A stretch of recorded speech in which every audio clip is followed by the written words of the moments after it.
Yes, sir. So for only $150 per night, you can get this amazing 3-room bedroom in a swimming pool. Kumvura wamutechimbojaivira mvura membokuradza ndinopinda mvura one zvatoita rakamuka masena mira yes sir mira panapa iwe kuma ndinganyike Jordan 4 mumvura yo but yes sir waiza ndambokuradza kune parking inenge iripo waize saka mota dzenyu dzinedzira apa 1 2 3 4 yeah ako ndege ghetto youth karapa but dzinokwana pane parking saka ngatibopindai mumba ndimbokuradzai kuti 3 room bedroom dzacho dzakaita sei waize right saka mira ndichikuratidzai 3 bedroom yacho kuti mukati makaita sei waize like I said saka theme yepanapa ichi ipink waize so as you can see pindai mona waize saka muno living room waize ndo living room tichitandirira chirova madrinks edu chirova madiscussion edu waize as you can see curtain edu ndeyepink theme yedu ndeyepink saka uyai ndimbokuratidzai kitchen waize muno ameno kuti munonzi mu lounge kana kuti mu eating room kana kuti muchi waize ka first bedroom kedu aka ka mini bedroom waize aka kadeke vanhu two cheta tidaona kawanda waize ka classic ka small but kaniti classic waize sofa rapa waize mfesa ninga agara apa zvakakarwa sofa rake baby rechirwa ninge chirwa dance waize abara okay never mind waize ngatiye kitchen ndimbokuradza waize like I said theme muno mu pink waize saka mera mona waize my kitchen unit alright ndeye pink waize muno mu kitchen atina basa nezvakawanda waize chatingoda chete waize kuti madrinks edu anokwana ere mune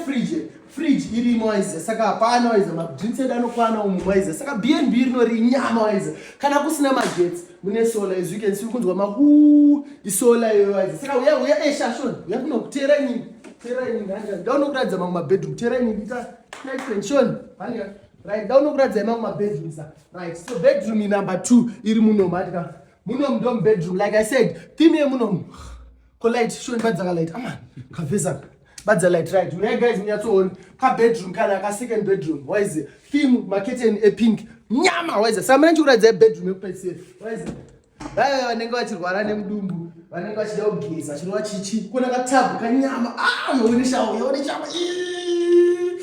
right nyama last kuiona kashama handi fam right this is the last bedroom hausugona kubadza malight mina ndikubadzira malight yes waize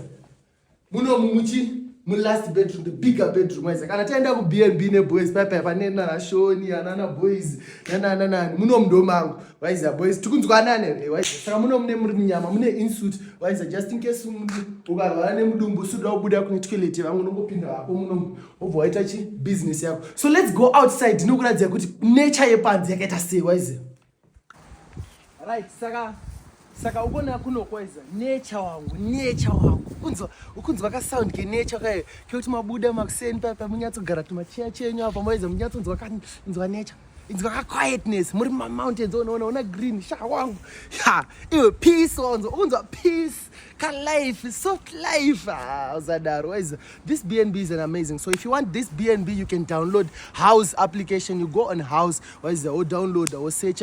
property ninge iripo panapa inita 150 it's in Glenlone waiza iwo kana une property yako uchida ma clients and if you want magic wacho to come through to that property and advertise it put your property on Haus and I'll come through and check out your property icho